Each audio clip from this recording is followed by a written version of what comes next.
नमस्कार, स्वागत है आपका आपके अपने यूट्यूब चैनल फतेहपुर टेक्नोलॉजी में। और आज हम लोग संस्कृत विषय की क्लास लेके आए हैं। जो लोग उत्तर प्रदेश से वर्तमान समय में डीएलएड कोर्स कर रहे हैं और संस्कृत सब्जेक्ट में, आज उनका हम दूसरा क्लास लेंगे, जहां पर हम लोग चर्चा करेंगे संज्ञा लिंग वचन की जानकारी। अगर ये क्लास आपको पसंद आए तो इसको लाइक कीजिएगा और अपने उन दोस्तों को शेयर करें जो डीएलएड कोर्स कर रहे हैं।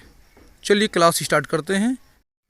यहाँ पर हमारे लेसन का नाम है संज्ञा लिंग एवं वचन की जानकारी। यहाँ पर हम लोग चर्चा करेंगे संज्ञा और लिंग की। पिछले क्लास में हम लोगों ने चर्चा की थी आसपास की वस्तुओं, पशु पक्षियों के संस्कृत नाम की जानकारी की।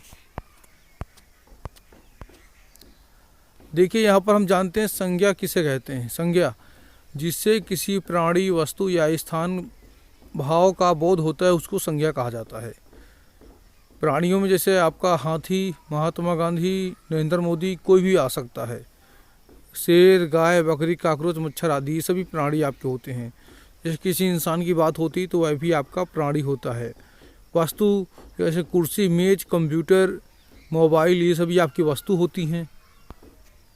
बात करते हैं स्थान की। स्थान में फतेहपुर, आगरा, मथुरा, बनारस, उन्नाव, कन्नौज, प्रयागराज, ये सारे शहर आपके आ जाएंगे।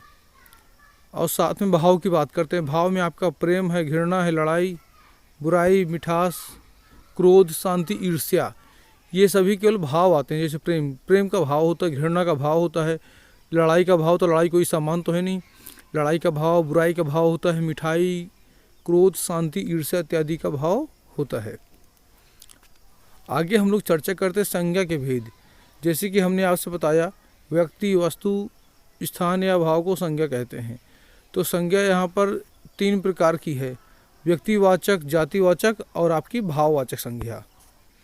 व्यक्तिवाचक संज्ञा जो शब्द किसी विशेष प्राणी, वस्तु या स्थान के भाव का बोध कराते हैं, व्यक्तिवाचक संज्ञा कहलाते हैं। जैसे सरदार पटेल जो कि एक महापुरुष हैं।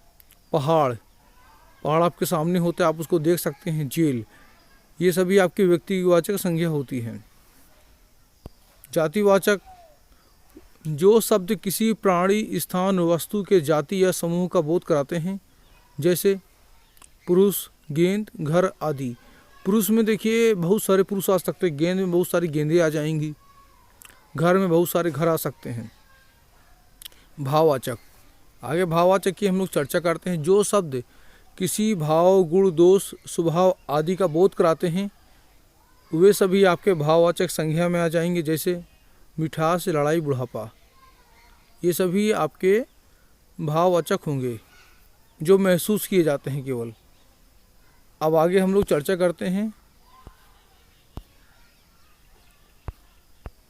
लिंग की परिभाषा की।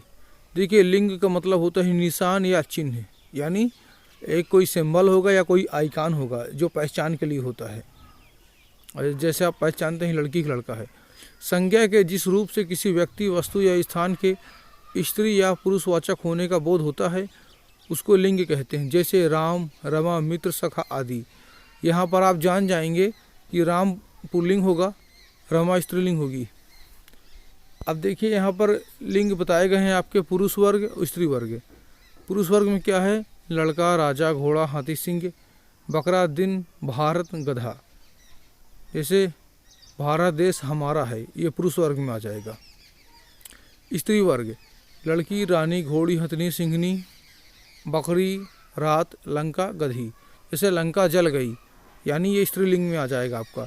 निर्जीव या अचेतन पदार्थ भी पुल्लिंग या स्त्रीलिंग होते हैं। जैसे पत्थर गिर गया, पहाड़ गिर गया, घर गिर गया, घर बन गया, ये सब भी आपके पुल्लिंग में आ जाएंगे। आगे हम बात करते हैं लिंग के प्रकार की। यूँ तो हिंदी में 2 लिंग होते हैं, पुल्लिंग और स्त्रीलिंग, लेकिन संस्कृत में आपके 3 लिंग होते हैं, पुल्लिंग, स्त्रीलिंग और नपुंसक लिंग। वे शब्द जो हिंदी में प्रयोग होते हैं, संस्कृत में विपरीत लिंग हो जाता है। कुछ शब्द आपके हिंदी में होते हैं, कई बार हिंदी में पुरुष में आएंगे आपके, लेकिन वही शब्द कई बार संस्कृत में स्त्रीलिंग में आ जाते हैं। इसलिए संस्कृत में लिंग निर्णय में विशेष कठिनाई होती है। जैसे हिंदी में अग्नि, महिमा स्त्रीलिंग है, परंतु संस्कृत में ये शब्द आपके पुल्लिंग होते हैं। ऐसे ही मित्र आपका पुल्लिंग है और सखा नपुंसक लिंग का अर्थ देता है। अतः लिंगों शब्दों की पहचान अभ्यास से हो सकती है, इसके लिए कोई विशेष नियम नहीं होते। पुल्लिंग जिस शब्द से नर जाति का बोध होता है वे आपके पुल्लिंग होंगे। यहाँ पर कुछ नियम बताए गए हैं, आप रट सकते हैं, याद कर सकते हैं। जैसे धन प्रत्ययांत शब्द, अच प्रत्ययांत वाले शब्द ये पुल्लिंग में आएंगे। जैसे नर, पाक है, विजय है, शोक है, विहार है, विनय, त्याग है, भाव है। नोट, भय, सुख, हर्ष, पद आदि नपुंसक लिंग हैं, लेकिन यहाँ पर नर, पाक, विजय, शोक, विहार, विनय, त्याग, भाव ये आपके पुल्लिंग में आ जाएंगे। लेकिन कुछ अपवाद वाले भी शब्द हैं, जैसे भय, सुख, हर्ष, पद, ये नपुंसक लिंग में आएंगे। और दूसरा नियम आपका है अन्न से समाप्त होने वाले शब्द। अन्न से समाप्त होने वाले शब्द भी आपके पुल्लिंग में आएंगे। जैसे राजन, आत्मन, पितरन, ये शब्द आपके पुल्लिंग होंगे। तीसरा आपका नियम है समुद्रवाची शब्द। जैसे समुद्र है, सिंधु, सागर है, आब्ध आदि, ये आपके पुल्लिंग होंगे। चौथा नियम आपका पुल्लिंग का है इमनिच प्रत्यय वाले शब्द, महिमा, लघिमा आदि। पांचवा नियम आपका है देवता स्त्रीलिंग शब्द को छोड़कर देववाचक शब्द, असुरवाची शब्द ये पुल्लिंग होंगे। वहीं राक्षस नपुंसक शब्द को छोड़कर सुर और असुरों के नाम अनुचर कहे जाने वाले शब्द पुल्लिंग होते हैं। जैसे कि यहाँ पर हम देवता स्त्रीलिंग वाला छोड़ दें और राक्षस नपुंसक लिंग के लिए उसको भी छोड़ दें।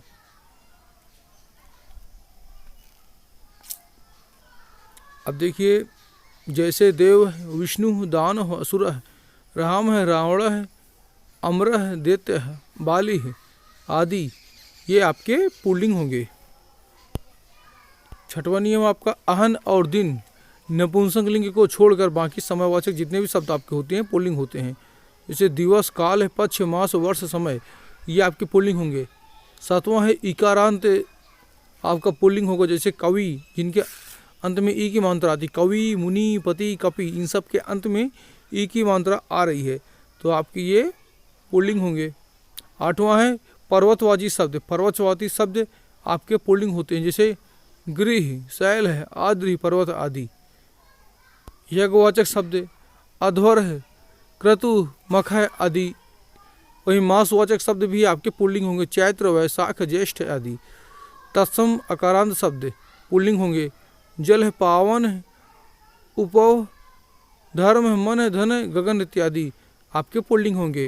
वहीं बात करते हैं ग्रहों के नाम भी आपके पुल्लिंग होंगे। पृथ्वी को छोड़ दें तो सभी आपके पुल्लिंग होंगे। जैसे सूर्य, चंद्र, बुध, शुक्र इत्यादि ये पुल्लिंग होंगे, लेकिन पृथ्वी आपका स्त्रीलिंग है।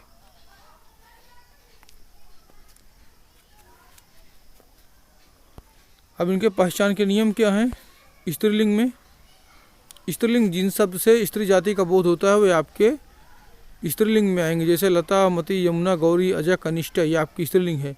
अब स्त्रीलिंग पहचान के नियम क्या है? इकारांत शब्द जैसे देवी, नारी, गौरी, स्त्री आपके स्त्रीलिंग है। तिथिवाचक जो जिसे डेट मालूम होती है, प्रतिपदा, द्वितीय, तृतीय, पंचमी, त्रयोदशी, पूर्णिमा, सप्तमी आदि ये आपके स्त्रीलिंग होंगे। वहीं ऋकारांत शब्द, ऋकारांत में मात्र यानी माता, ससुर यानी बहनी, दुहिता कन्या, ननांद्र ननंद ये आपके स्त्रीलिंग होंगे। समाहार, द्विगु समास युक्त अकारांत शब्द आपके स्त्रीलिंग होंगे। जैसे त्रिलोकी, द्विपुरी, अष्टपदी आदि। लेकिन युग, पात्रम आदि शब्द नपुंसक लिंग होंगे। यहाँ पर अपवाद है, युग के पात्रम आदि ये आपके नपुंसक लिंग होंगे। कितंती प्रत्यायांत शब्द आपके स्त्रीलिंग होंगे। जैसे गति, बुद्धि, मति आदि, यानी इसमें छोटी ई की मात्रा आ रही है, ता का मात्रा आ रहा है, जैसे ती आ रहा है। गति, बुद्धि, मति। एकाक्षर, इकारांत और उकारांत शब्द श्री, भू, भ्रू ये आपके स्त्रीलिंग होंगे। जैसे श्री लक्ष्मी, श्री का अर्थ होता है रुपया, पैसा, लक्ष्मी। भू यानी भूमि। अब सातवां नियम है आपका विसंति से लेकर नवमी तक संख्यावाची शब्द आपके स्त्रीलिंग होंगे। जैसे विसंति त्रिशता है, चतवारी शता है, नवंती।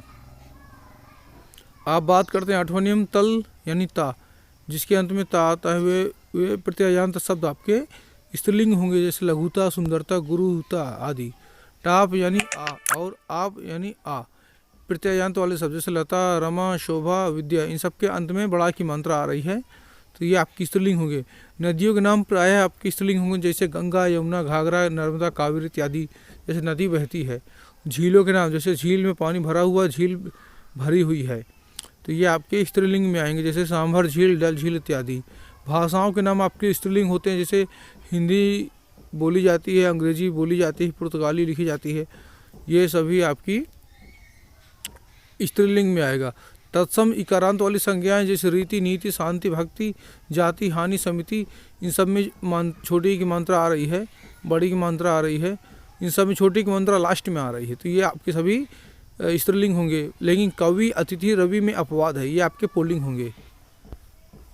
14वां नियम है, जिन शब्द के अंत में ईया, ई, आहट, आस आदि प्रत्यय आते हैं वे आपके स्त्रीलिंग होंगे, जैसे डिबिया, सजावट, बुराई, मिठास आदि। नपुंसक लिंग ऐसे शब्द जिनसे नर और मादा किसी का भी बोध नहीं होता है, जैसे जलम, फलम, नगरम, पुस्तकम, फलम, आम्रम आदि। अब नपुंसक लिंग पहचान के कुछ नियम बताए गए हैं। भाववाच्य में प्रत्ययान्त शब्द है नपुंसक लिंग, जैसे जीवितम, हसितम, पठितम, गीतम। समाहार में द्वंद्व समास वाचक नपुंसक लिंग आपका होगा, जैसे पाणिपादम, हस्तस्वम आदि। तीसरा है भाववाचक संज्ञा बनाने वाले में ल्यूट, यू, औ प्रत्ययान्त शब्द, यानी भोजनम, शयनम, गंगनम, जगनम आदि, ये आपके नपुंसक लिंग होंगे। चौथा आपका है तद्धित के त्व और तद्धित के तत्व और शिष्यम या प्रत्ययान्त शब्द नपुंसक लिंग होंगे, जैसे कि जिनके अंत में आ रहा है माँ, मधुरत्वम, सौंदर्यम, माधुर्यम आदि। पांचवा आपका है भाववाचक में कृत्य, तत्व, अनियर, अड़ियर, यत, ये आपके होंगे नपुंसक लिंग। प्रत्ययान्त शब्द आपके नपुंसक लिंग होंगे, जैसे भवितव्यम, भाव्यम, भवनीयम आदि। अव्ययी भाव समासवाचक शब्द नपुंसक लिंग होंगे, जैसे प्रतिदिनम, यथाशक्ति, निर्विचिकम। सातवां क्रिया विशेषण शब्द नपुंसक लिंग होंगे, जैसे शीघ्रतम, मधुरम, ध्रुवम, दूरम, अधिकतम आदि।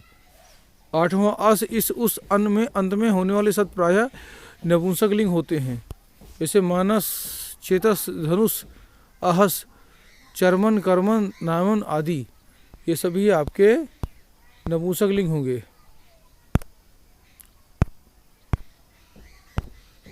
पिछले क्लास में आपने पढ़ा था आसपास की वस्तुओं, पशु पक्षियों के संस्कृत नाम की जानकारी, और आज के लेसन में आपने पढ़ा संज्ञा लिंग की जानकारी। नेक्स्ट वीडियो में हम चर्चा करेंगे वचन की। अगर आपको ये क्लास पसंद आई हुई है तो इसको लाइक करके अपने उन दोस्तों को शेयर करें जो डीएलएड कोर्स कर रहे हैं या फिर टेट या सुपर टेट की तैयारी कर रहे हैं। अगर क्लास पसंद आए लाइक कीजिएगा। चैनल को आपने अभी तक सब्सक्राइब नहीं किया तो फतेहपुर टेक्नोलॉजी यूट्यूब चैनल को सब्सक्राइब करके बेल आइकन दबाएँ और टेलीग्राम ग्रुप ज्वाइन करें। जो चीज़ें आपको हम यूट्यूब में नहीं दे पाते वो आपको हम टेलीग्राम में देते हैं। मिलते हैं नेक्स्ट वीडियो में, तब तक के लिए जय हिंद, जय सीताराम।